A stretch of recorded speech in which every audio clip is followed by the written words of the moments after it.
All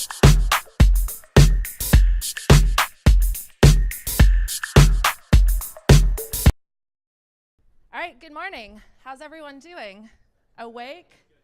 Hungover? I know I am. Last night was fun. Also, Bitcoin gained 20% just yesterday alone. So I am a very, very happy investor. And I'm really excited to be here today. I know everyone wants to talk about Bitcoin. The back of the lanyards are extremely entertaining. So thank you, StockTwits, for that. I want to share with you a little bit today about why I think crypto is absolutely insane. And when I say crypto, I mean Bitcoin and digital currencies. And I want to talk to you about why I personally love it. But I think everyone's pretty tired of going to conferences and hearing people talk about, oh, digital currencies, they're so amazing, they're going to change the world. I also want to share some of the skeptics' perspective, because there's a lot of stuff that's super scammy. A lot of people are going to lose a lot of money. And I think it's important to be, optimistic, but also deeply critical and skeptical of some of the stuff that's happening. So I want this to be a conversation. I have 5 key kind of themes I'm going to walk through, and then let's open it up. And if you want to shout during, I don't agree, I agree, that would be great. So who here owns Bitcoin? All right, my people. I love it. So round 1, what I want to talk about is this idea. You hear this a lot. Jamie Dimon just said this a couple weeks ago. Bitcoin is a scam. So I started working in the digital currency space. I started investing personally in 2000 to transact peer-to-peer. So if we think about every financial transaction we have, whether we use Venmo, whether we use our banks, every transaction has an intermediary or 2 or 3 sitting in the middle of that transaction. And every intermediary takes a little cut. And the idea is, what if we could transact with one another without permission? I don't need permission from anyone. All I need is a key, a 32-character code, and I can send anyone in the world money the same way that the internet allows people to send information. So that's kind of the novel concept. And what I really like about it is I view it as a hedge against government and political risk. So every time Trump gets on Twitter, I feel like the Bitcoin price goes up a little bit. But it's really philosophical and social values expressed in code. So what Bitcoin is not is equally important. Bitcoin's not a person.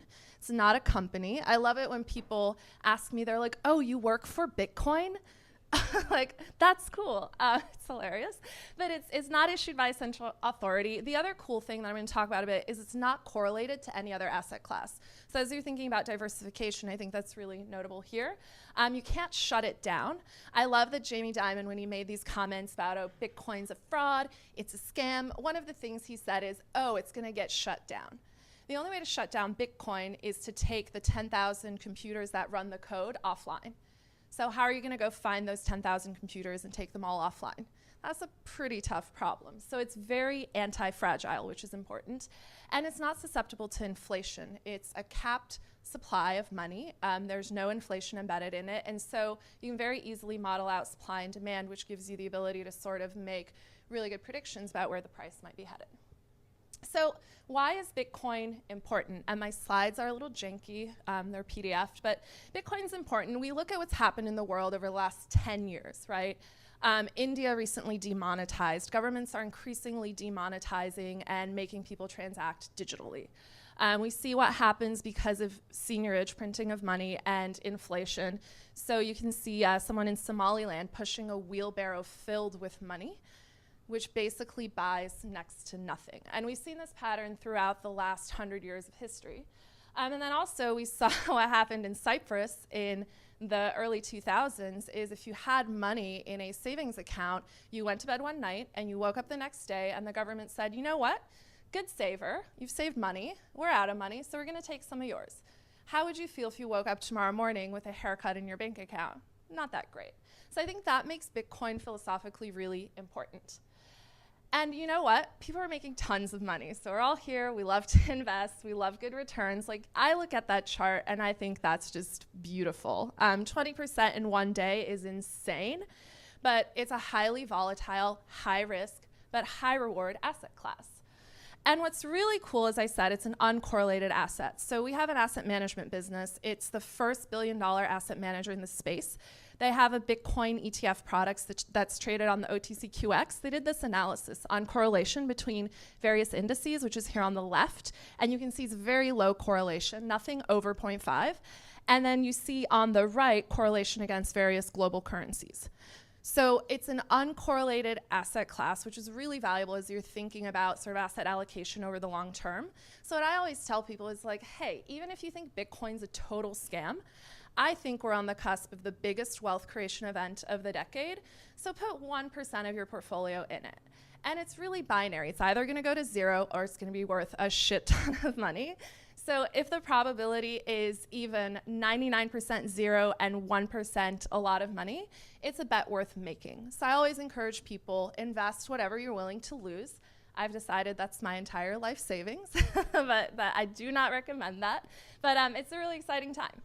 So we're all nerds, so I thought we could all do some math. So if you look at the date, which is the leftmost column, you can see the Bitcoin price, how much Bitcoin you could buy with $1,000 based on the price on that date, what that Bitcoin would have been worth yesterday when Bitcoin was trading at $5,800, right now it's trading at $5,700, and what the implied return would be.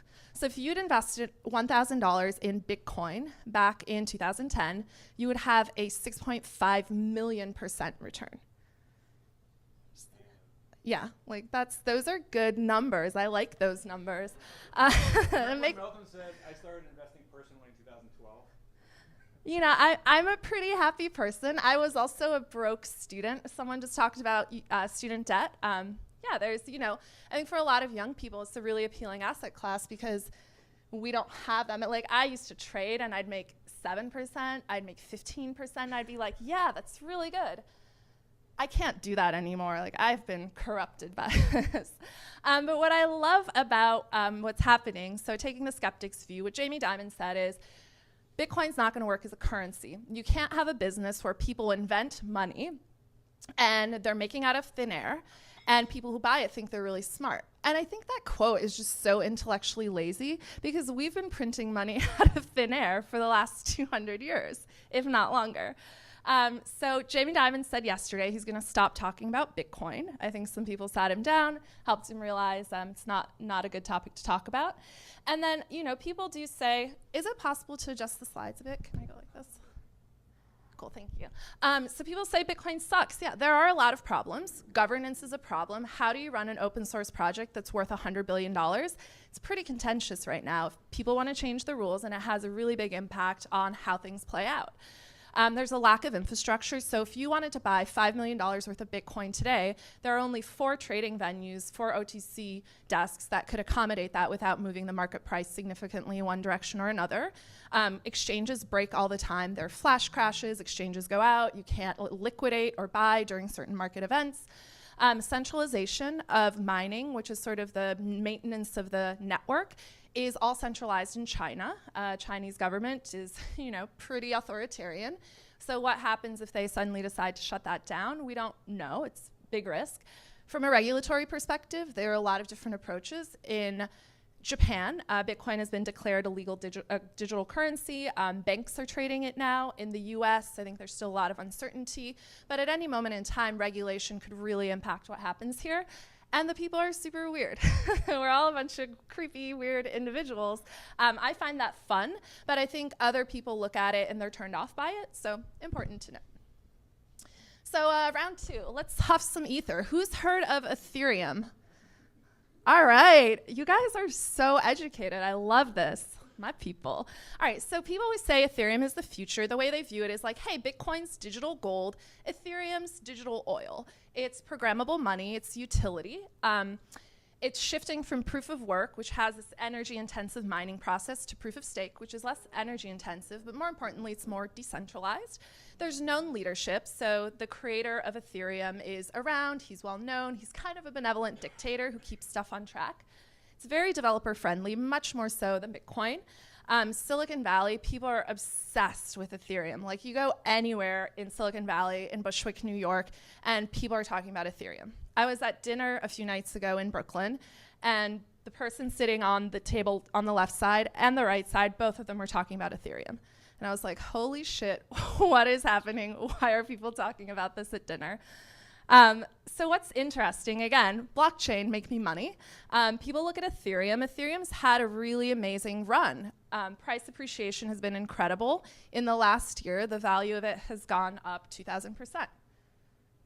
That's pretty awesome. So people are looking at the returns in Bitcoin. They're finding them replicated in Ethereum. And the question that leads to is, what other things are coming out that will give me a similar return profile, and how do I get in early? So you get a lot of this. People who come to us and say, hey, just shut up and take my money. Give me that 2,000% return, which leads to a lot of scams. It leads to a lot of people selling their houses. There are thousands of Reddit threads where people go online. They're like, hey, I sold my house. I bought Ethereum at 400. It's going to go to 1,000. It trades at 300 today, so that's not a good choice. So it does lead to a lot of irrational behavior, and I think that's a really big risk that sort of needs to be thought through. And I think personally Ethereum's overhyped. Other people may disagree. There's a lot of centralization in Ethereum. There's only a few developers who are working on the core code base. Nothing's being built on the public Ethereum network. A lot of it's private implementations that banks are using.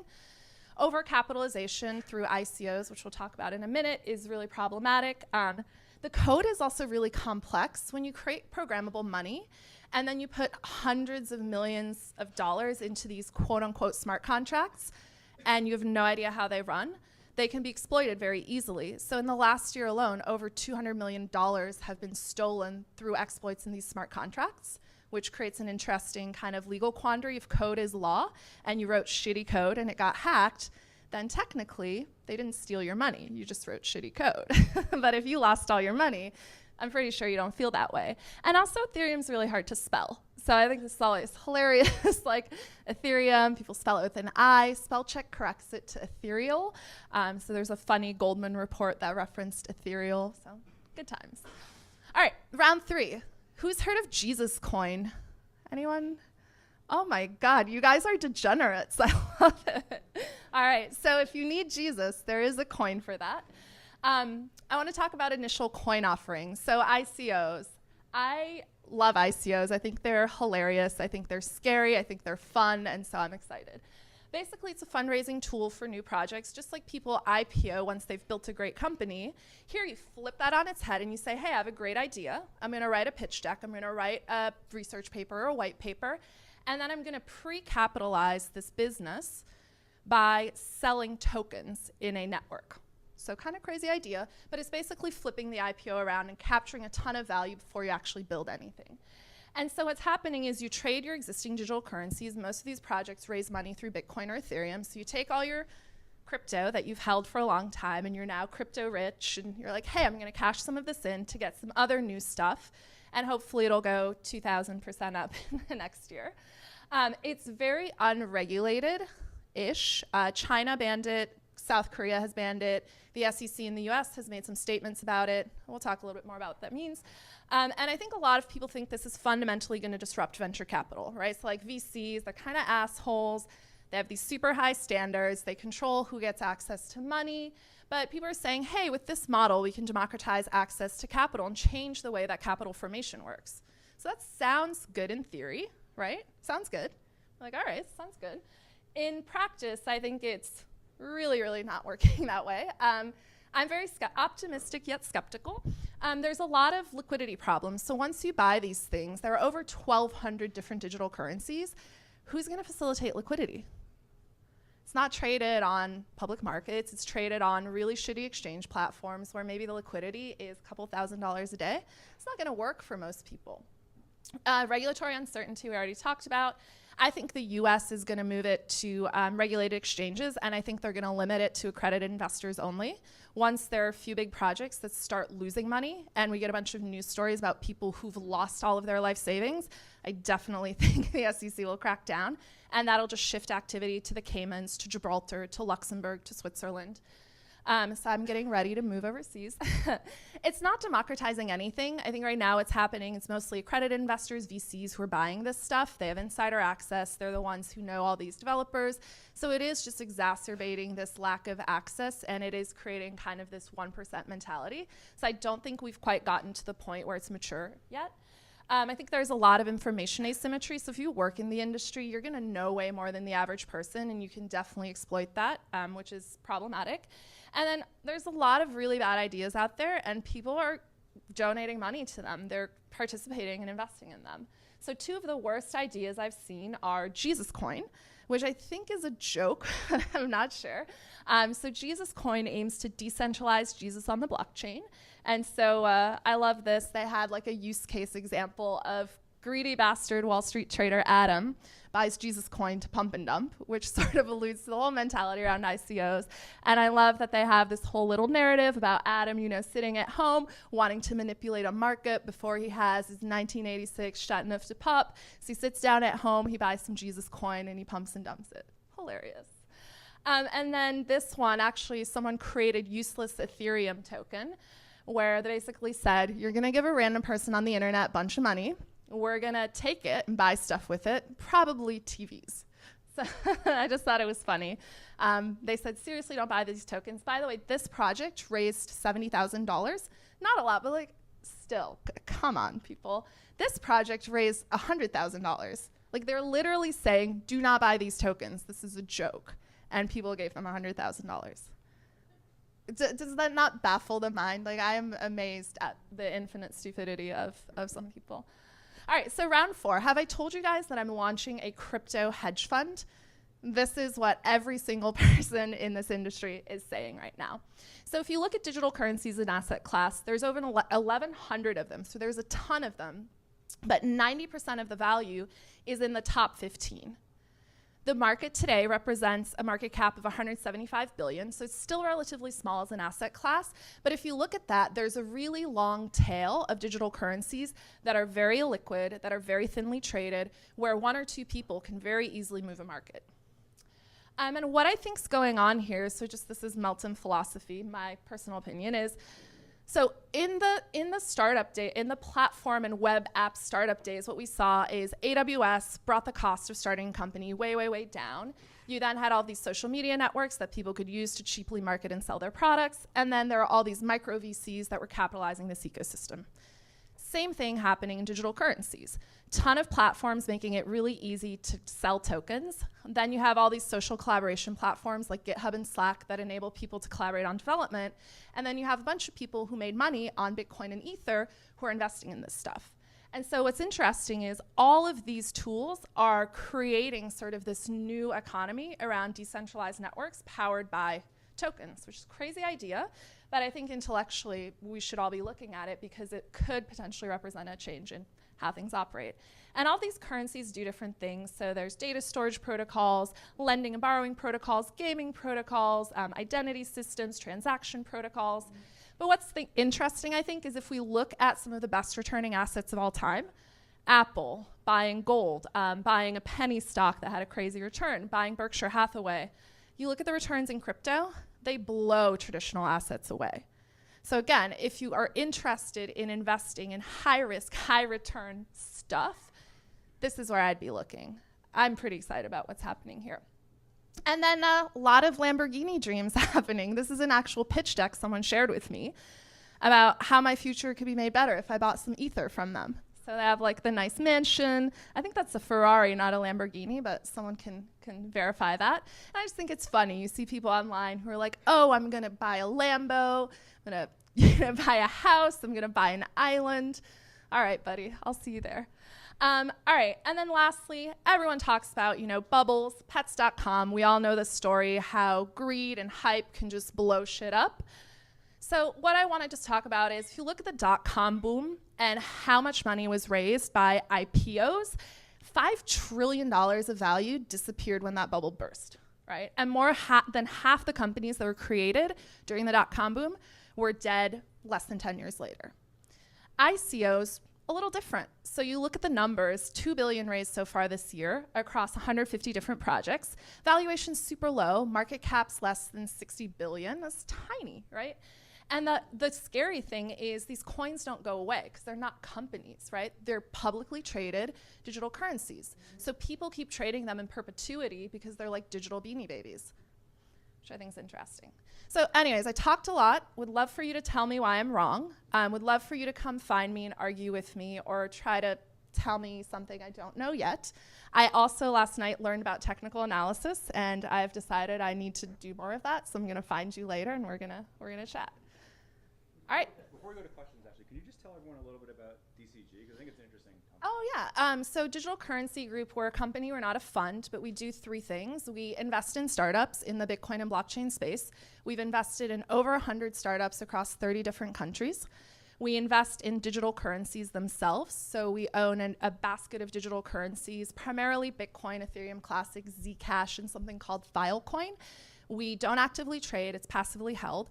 And then the third line of business is we have operating companies that we own 100%. One is called CoinDesk, which is a media, events, and research platform. A lot of my data was from CoinDesk today. The second business is called Genesis, which is a fully regulated licensed broker-dealer. So if you want to trade $5 million of an asset, you give them a call and they can facilitate that for you. It's a very high-touch sort of trading desk. And then the last business is Grayscale, which is an asset manager. As of yesterday, it's the first billion-dollar asset manager in the space. Two products in the market right now. One is a Bitcoin ETF. The second is an Ethereum Classic ETF. But we have plans to launch a variety of products, all focused on enabling retail investors to get exposure to the asset class without having to custody the underlying. And you can buy it in your 401k, which is great. Questions for Meltem? There's got to be a lot.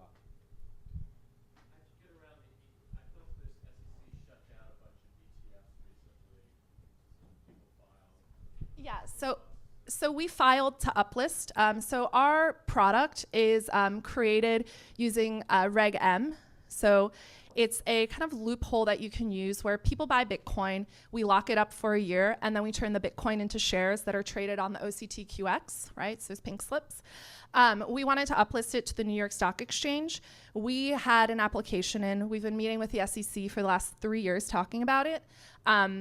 And we decided to withdraw the application. I think one of the biggest concerns the SEC has is around market manipulation and transparency. And so I think that's an area where, in absence of regulation, the industry itself, we're looking at ways to create a self-regulating organization, a market oversight body, but definitely problematic. I think a publicly quoted ETF is going to be an important step to sort of normalizing and bringing transparency into this asset class, but that's what's going on there. What's up?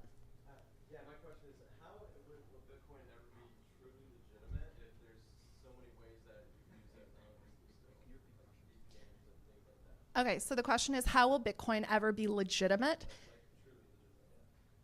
Because it can be used for illicit purposes, or? Well, it's because you can mask, the IP address, and this was an issue a couple years ago, and that's why. Okay, so you're talking about privacy and what? Sure. Okay, so the question is around privacy and confidentiality when you're using Bitcoin and what that means for legitimacy. Okay, so we actually invested in two companies that make Bitcoin very not anonymous. Bitcoin's actually the worst tool to use for money laundering and terrorism and illicit transactions because it's really easy to track on the public blockchain. There's a ton of data that gets leaked when you participate in a transaction. And so the two companies we invested in, Chainalysis and Elliptic, what they do is they create data sets and visualize blockchain addresses on the Bitcoin blockchain, and they work with the FBI, Interpol, Europol to sort of track down illicit activity. So I think more and more criminals are shifting from using Bitcoin to using things like Monero, Zcash, and Dash, which are different digital currencies that have special privacy enabling features. But at the end of the day, if you look at how people engage in illicit transactions, number one is just the plain old banking system. JP Morgan and Wells Fargo do plenty of that on their own without any help from Bitcoin. The second is cash. Third is gift cards. The list goes on. And Bitcoin's actually, I think, number 30 on the list. So we meet with FinCEN and Treasury and the FBI and the CIA a lot, and we talk about this. Right now, from a national security perspective, it's not that concerning. It's not that high on the radar. But as usage grows over time, I think it will be an interesting question, and we'll just have to work together with regulators, I think, to find approaches to handle it. What's up? So your Ethereum price was off by $40 since this morning. I know. All right. I love this. But my question, so I'm basically a Coinbase trader, so Ethereum, Litecoin, and How many people here use Coinbase, by the way, to do their trading? Okay. Who uses not Coinbase? Only handful. Okay. So my question is there, what, can you, do you have an opinion as to why maybe I should go further and sort of jump off of the edge and go into some of the other coins? And what are the benefits? What, like, are you encouraging people to do that? Is it just total Wild West and Yeah. crazy? So the question is, today Coinbase is the most accessible platform to use. You can use your credit card, your bank account, and buy 3 digital currencies quite easily. And so the question was, if I wanted to get more into this long tail of digital currencies, what's a way that I could do that? So today I think there are 3 approaches. Should you do it? What's the attractiveness going on? Yeah. Okay, so here's the way I think about it. So most people, when they talk about their gains, price everything to US dollars, right? So as you look at your Coinbase account and you see it go up $10,000, you're like, I'm awesome. Yeah, returns. I don't price anything back to US dollars. I price everything back to Bitcoin because I think Bitcoin is the gold reserve that sort of tracks the growth of the asset class. So if you're riding a wave and you track the wave back to sea level, crappy idea, right? And so I think a lot of people are not understanding the opportunity cost of holding some of these other digital currencies, because in gross terms, you may have had 100% gain, but in net terms, if you compare it to the price appreciation of Bitcoin, you may actually have lost 100% because Bitcoin tripled in that time, right? So I think there's still a little bit of an investing fallacy there because people are benchmarking the wrong way. But I do think diversification is important. The way I would diversify is to just create a weighted index. You can trade it yourself. So I trade my own weighted index that I create using a couple of different platforms. There are also a couple of asset managers who are rolling out weighted index products where you'll be able to just buy a share and it'll represent a basket of the top 30 digital currencies weighted by market cap. That's one play. The other approach, which I recommend you only take if you want to spend time and energy learning, understanding this industry, is I invest in ICOs very early stage. I angel invest in companies that turn into tokenized companies later on. You can invest in funds that do that. So I have my own fund that I run for family and friends where I let them participate with me in those types of investments. But that's the third approach. I think that's really, really high risk. I think if you just want exposure to the asset class, it's kind of a rising tide lifts all boats. So honestly, if you hold the top 10 digital currencies and you throw a couple curveballs in there at like 1% each, you're going to do really well. So you said that outcomes are like binary, so your Bitcoin holdings, you can watch go to zero like you're willing to lose that. Is there any price at which you'd say like, holy shit? Yeah. Okay, so the question was, Bitcoin's binary, it could go to zero, it could go to a lot. At what price do you as a trader investor sort of mentally sell? So we talk about this a lot. We argued about this last night with a group of people here. What's the price at which you cash out a Bitcoin? So I've actually never sold a Bitcoin. I'm a Bitcoin maximalist. I am excited about it for a lot of different reasons. I think for me, what I think about is just taking money off the table because I am 100% in this asset class. I literally have no cash in my bank account because every time I get cash in my bank account, I buy stuff with it. It's really bad behavior. But what I think about is how do I take some risk off the table and diversify into other asset classes? Because as this asset class grows, those extraordinary returns are going to get compressed and compressed and compressed until it starts to resemble regular markets, right? Because efficiency is going to squeeze out margin. So what I think about is I think at like 10,000, I would probably take 25% of my investments off the table and say, okay, now it's time to diversify. The other thing I think about is what's my cost of living, right? I try to keep my cost of living low so that I can continue investing in the industry, but kind of have a solid base to rely on if everything goes south. But at the end of the day, if Bitcoin goes to zero, I'm a high risk person.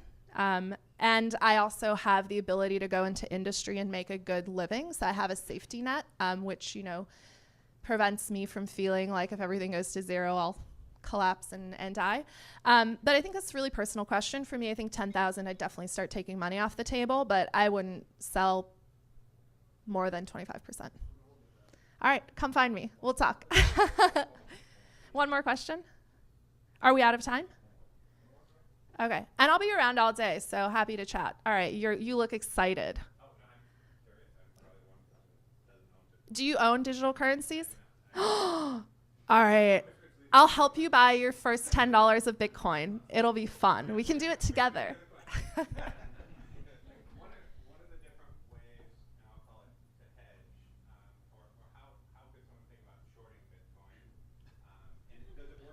Boo. Did you guys hear that? This guy wants to short Bitcoin. That is fucked up. And about, does it work in the same way as a stock where you have to get borrowed to actually be able to short something, or it doesn't matter? You can just, Okay, so you're a degen trader, I can tell. Degenerate trader. And I don't mean that as a criticism. So there are a lot of different ways you can trade this asset class. There are a few platforms that enable highly levered margin trading, so you can do up to 100x leverage. So there's a Twitter handle called Whale Calls. You should definitely follow it because they post every time a really massive position gets liquidated, and people just get wrecked with that stuff. But you can go short and long. You can as of earlier this week, there's a platform called LedgerX, got CFTC approval to sell Bitcoin futures. There's also a company in the UK called Crypto Facilities that we're an investor in that sells Bitcoin, Ripple, and Ethereum futures. But yeah, there are more increasingly complex financial instruments that are being created to enable people to play the market any way they want. But if you want to go short, Bitfinex, great platform. Do not suggest 100x leverage. Do not suggest levering at all. But yeah, there's no capital requirements. It's super fast, super loose, and there are lots of people who wreck themselves, and it's so good. say you put a short position on, you're right.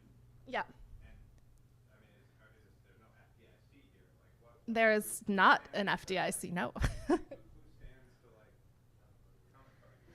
So yeah, counterparty risk is huge, and a ton of exchanges have lost money, blown up. Investors have walked away with nothing. If you have your money on an exchange, I say you might as well just throw it away, because the whole idea of digital currencies is to be your own bank. So taking custodial responsibility of your assets is really important. But yeah, there are a ton of platforms where you can do that. There's nothing that guarantees a counterparty will honor a transaction because it's unregulated, right? This is the Wild West. I think you made that comment. So if you want to ride around in the Wild West, you should get a gun and a horse, and but also know what you're getting into. So yeah, there's a lot of risk, which is why I think most people stick to the Coinbases of the world, which make it easy, make it feel safe, make it feel like just another app. But there's definitely a lot of stuff out there. So if you want to do some degen trading, we can talk. I got some friends you should meet. But yeah, there's a lot of different ways people are playing the market. But please don't short. Go long. I highly recommend going long. Before you go, can you publicly comment on Justin's stages? The Justin stages are amazing.